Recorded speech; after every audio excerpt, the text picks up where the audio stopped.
એ સમય અને એવી દુનિયા કે જ્યાં બે માણસો વચ્ચેના પ્રેમ સંબંધો 4 વર્ષ નથી ચાલી શકતા, ત્યાં કોઈ એક ચેનલને ને ચેનલમાં કામ કરતા માણસોને સાતત્ય સાથે એકદમ સતત અને કોઈ સ્વાર્થ વગર પૂરા હૃદયથી કોઈ આટલો પ્રેમ કરી શકે?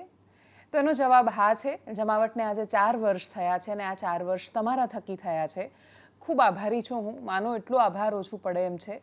કૃતજ્ઞ છું હું ખૂબ, અને એટલે જ જે મોટા છે એ બધાના ચરણોમાં મારા પ્રણામ વંદન.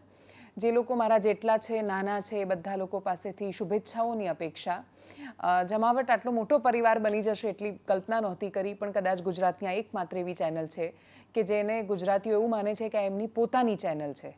આટલો બધો પ્રેમ આપવા માટે ગુજરાતીઓનો આભાર. જો તમે હજુ પણ આ કમ્યુનિટીની સાથે નથી જોડાયા, જો તમે પણ હજુ મધ્યમ માર્ગીય પત્રકારત્વ સાથે નથી જોડાયા અને તમને એવું લાગે છે કે તમારે આ અવાજ સાંભળવો જોઈએ, જો તમને એવું લાગે છે કે આ અવાજને તમારે હજુ વધારે બુલંદ કરવો જોઈએ, હજુ વધારે લોકો સુધી પહોંચાડવો જોઈએ, તો તમે જોડાઈ જાઓ અમારી ચેનલ સાથે. તમે જમાવટને સબસ્ક્રાઇબ કરી દો અને બાકીના લોકો સુધી પણ પહોંચાડો, અને એ પણ ચેનલને સબસ્ક્રાઇબ કરે એવી અપેક્ષા છે. શરૂઆતમાં કરીશું એવી જવાબદારીની વાત, જે આજના દિવસે મને એવું લાગે છે કે દરેક માણસે વિચારવી પડશે ને કદાચ સમયની આ માંગ છે. નમસ્કાર, આપની સાથે હું દેવાંશી.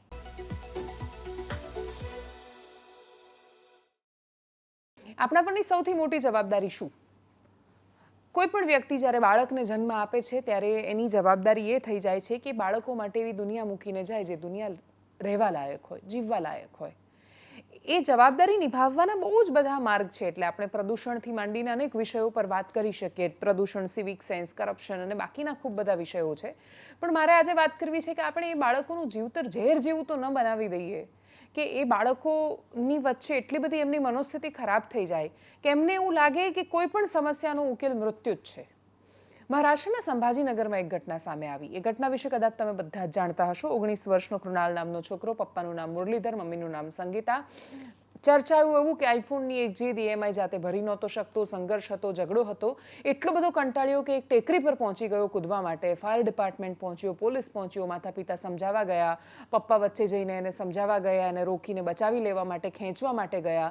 પગ લપસ્યો, બંને પડ્યા. 6ઠ્ઠી સેકન્ડે માં આ આઘાત સહન ન કરી શકી એ કૂદી પડીને કોઈ નથી આ દુનિયામાં.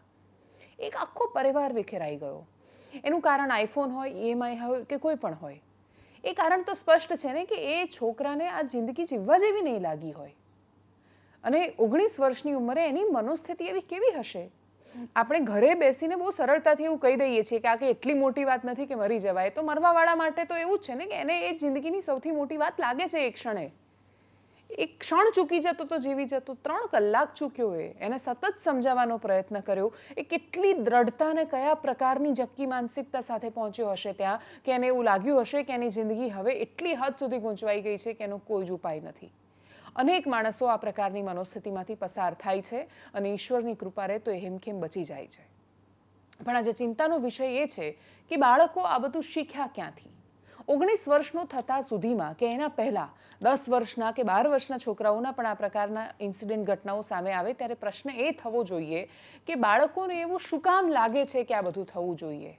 મરવું કે મારવું એ એમના માટે સામાન્ય વાત શું કામ બની રહી છે? અને એટલે જ આ ઘટનાને હું ગુજરાતમાં મેં એક અનુભવેલી જાતે અને એક જોયેલો વિડીયો, એ બે સાથે કનેક્ટ કરીને તમારા બધા સુધી એ જવાબદારીના સ્વરૂપમાં પહોંચાડવા માંગુ છું કે તમે આસપાસ ક્યાંય પણ બાળકોને પીડાતા જુઓ છો, એમની અંદર કોઈ દબાતા અવાજને જુઓ છો, તો તમે એમને સાંભળો.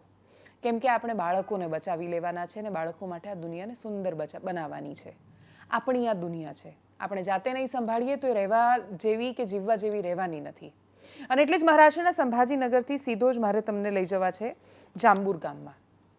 ગીરના જાંબુર ગામમાં થોડા દિવસ પહેલાં હું ગઈ હતી. ત્યાં અમે એક સ્ટોરી શૂટ કરી અને એના પછી મેં એ બાળકો સાથેની જે વાત હતી એ રિલીઝ ન કરી.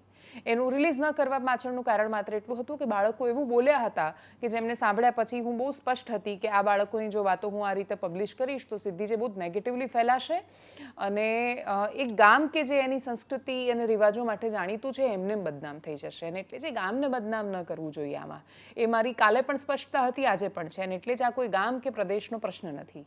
વાત શું છે તો કે એ બાળકોને જ્યારે હું બહુ જ બધા બાળકોને જ્યારે મળું ત્યારે હું એમને એવું પૂછતી હોઉં છું કે તમે શું ગમે, તમને શું કરો છો, શું જુઓ છો, શું બનવું છે તમારે મોટા થઈને, સ્કૂલમાં કઈ પ્રાર્થના કરો, બેન સાથે શું વાતો કરો, એટલા માટે કેમ કે બાળકો આપણા સમાજનું પ્રતિબિંબ છે. તમારે કોઈ પણ જગ્યા, કોઈ પણ પ્રદેશ, ત્યાંની સભ્યતા, સંસ્કૃતિ, રીતિ રિવાજ, મોટા માણસો શું વાતો કરે છે, મોટા માણસો ચર્ચા શું કરે છે, એમના એસ્પિરેશન શું છે, એ કોનાથી ઇન્સ્પાયર થાય છે, આ કશું સમજવું હોય તો તમારે બાળકો સાથે વાતો કરવાની.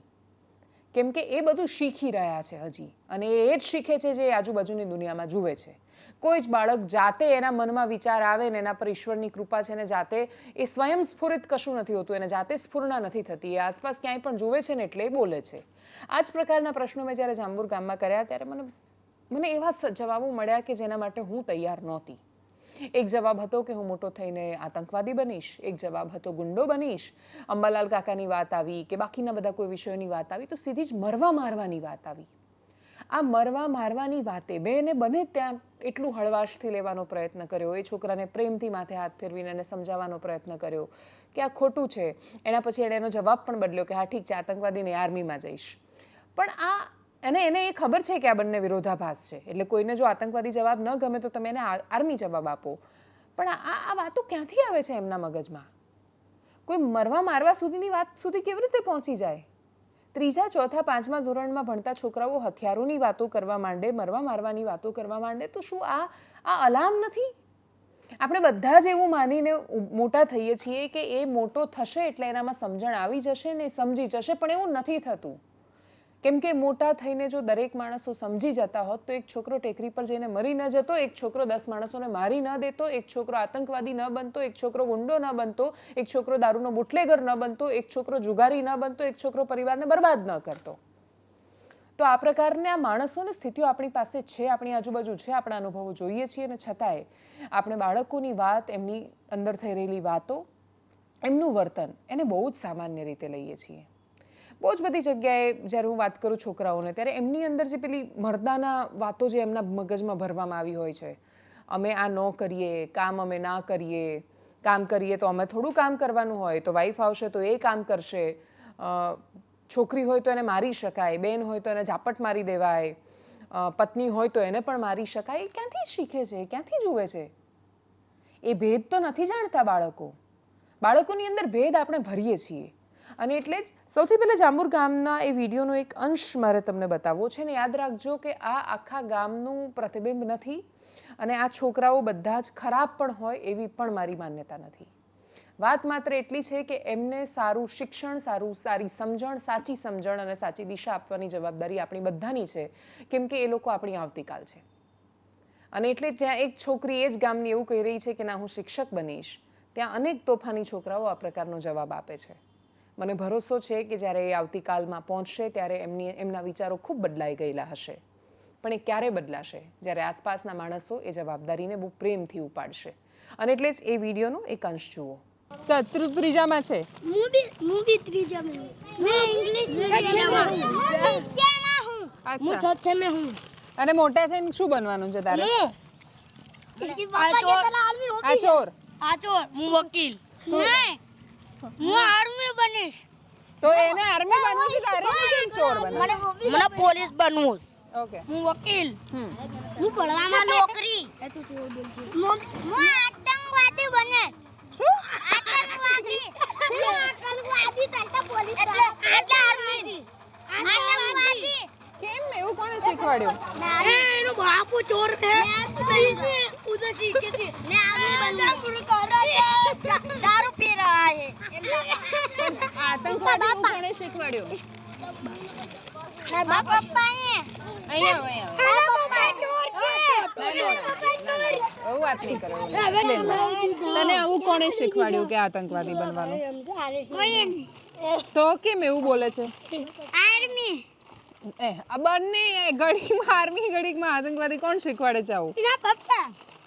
નહીં, આવું વિચાર નહીં રાખવાનો. સાંભળ બચ્ચા, એક મિનિટ, મોટા બોલશું તો બધીને ખબર પડશે. પડી જશે ને ખબર?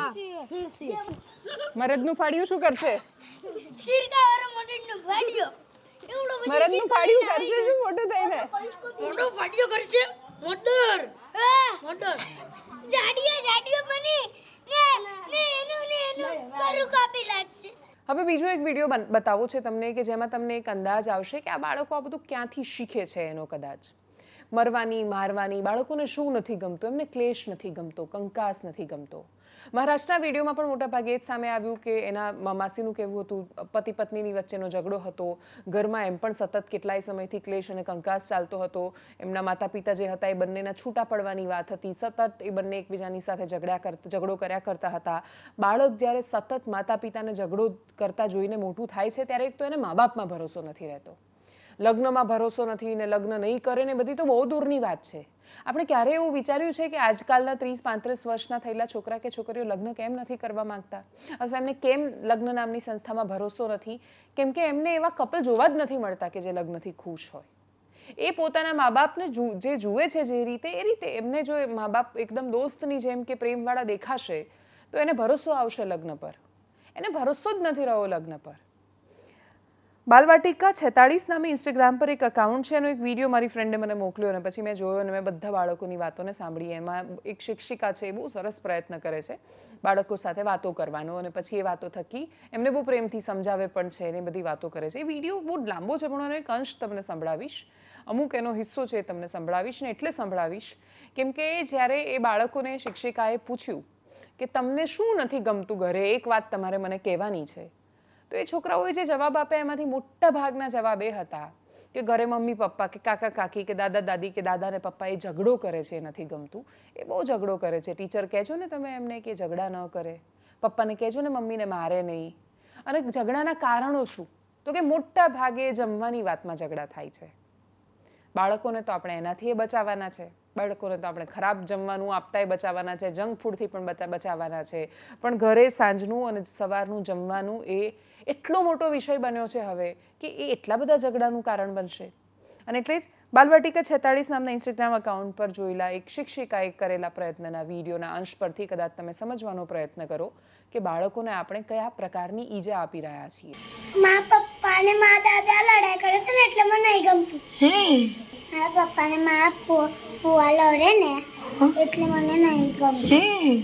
બીજું મારા ઘરમાં છે ને મારા મમ્મી પપ્પા એ બધા લડાઈ કરે છે એ ત્યાં છે ને મને નહીં ગમતું. એમને બી કહી દેજો કે છે ફોન કરીને કે વળવાન ના કરે. કોને ફોન કરું મેં? મારા મમ્મી પપ્પાને ફોન કરીને કહી દેજો કે લડાઈ ના કરે. મારી મમ્મી છે ને વિમલ ખાશે. શું ખાય છે મમ્મી? વિમલ. વિમલ ખાય છે? હે મને ગમતું નહીં. એટલે મારી મમ્મી મારા પપ્પા છે ને હા ખાવાનું નહીં બનાવતા એટલે લડાઈ કરે. ખાવાનું નહીં બનાવતા એટલે લડાઈ કરે છે. દાદી ને દાદા શું દાદી ને દાદા લડાઈ કરે છે નહીં. કેમ લડાઈ કરે? મારા પપ્પા શાળા જતા હતા ને હા તો મેં આગળ બોલે તો પપ્પા માર્યા. તને માર્યો પપ્પાએ? મમ્મીને માર્યા. મમ્મીને માર્યું? મારી મમ્મી પપ્પા લડાઈ કરે છે એટલે મને નહીં ગમતું. મારી મમ્મી મારા પપ્પા ને નીચે નહીં કેમ લડે મમ્મી પપ્પા? ખાવાનું આપતી હતી મારી મમ્મી પછી ને આ પપ્પા દારૂ પીવે એટલે? તમારા પપ્પા છે ને મારી મમ્મીને લાકડું લઈને માર્યું ત્યાં છે ને મારી મમ્મીને હાથમાંથી ફૂલી ગયું હતું કશું. અનેક સમાચારો હોવા છતાં આજના દિવસે એનાલિસિસમાં આ વિષય પર વાત કરવાનો ઉદ્દેશ્ય માત્ર એટલો છે કે આપણે સમાચાર જોઈએ છીએ પણ સમાચારના મૂળ નથી જોતા. સમાચારના મૂળ આપણે બાળક કઈ દિશામાં જશે બહુ જ નાનપણમાં એના મનમાં રોપી રહ્યા છીએ. અને એટલે જ જો આપણે એવું ઈચ્છીએ છીએ કે આપણો દેશ ખૂબ અદ્ભુત રીતે મજબૂત હોય, સશક્ત હોય, આપણું ભવિષ્ય બહુ જ મજબૂત હોય, તો આપણા બાળકો માનસિક રીતે બહુ સ્વસ્થ જોઈશે. માનસિક રીતે સ્વસ્થ ભારત આપણને મળે ભવિષ્યમાં, એના માટે જરૂરી છે બાળકોની અંદર બાળપણ બચાવી લેવાની. બાળકોનું બાળપણ આપણે ભેગા થઈને બચાવી શકીએ તો પણ કદાચ આ દેશ માટે આપણે બહુ મોટું કામ કરીશું. અને આ બહુ જ મોટી સામાજિક જવાબદારી છે. જેટલા લોકો મારાથી થઈ શકે એટલું હું કરીશ, તમારાથી થઈ શકે એટલું તમે કરજો. અને એટલે જ બહુ જ બધા લોકો, જો તમે મને ખાસા બધા દર્શકોનો એ રીતે મેસેજ કે ફોન હતો કે બેન અમે તમને શું મોકલાવીએ કે શું આપીએ, તો મારી તમારી પાસેથી અપેક્ષા એ છે કે તમારી આસપાસ તમને જો એક પણ બાળક એવું લાગે કે જ્યાં તમને એવું લાગે છે કે તમારા ઇન્ટરફિયર કરવાથી, તમારા એની સાથે વાત કરવાથી કશું ફરક પડવાનો છે, તમે એને શિક્ષણ આપશો કે સમજણ આપશો કે સંસ્કાર આપશો, જે પણ આપી શકો એ, પણ બાળકોને બચાવી લો. જો બાળકો સરસ તો આવનારી આખી દુનિયા સરસ. એનાલિસિસમાં અત્યારે બસ આટલું જ. જો આપ અમને યુટ્યુબ પર જોઈ રહ્યા છો તો સબસ્ક્રાઇબ કરો, ફેસબુક પર જોઈ રહ્યા છો તો ફોલો કરો, ઇન્સ્ટાગ્રામ પર પણ ખાસ ફોલો કરો, વિડીયોને શેર કરો. નમસ્કાર.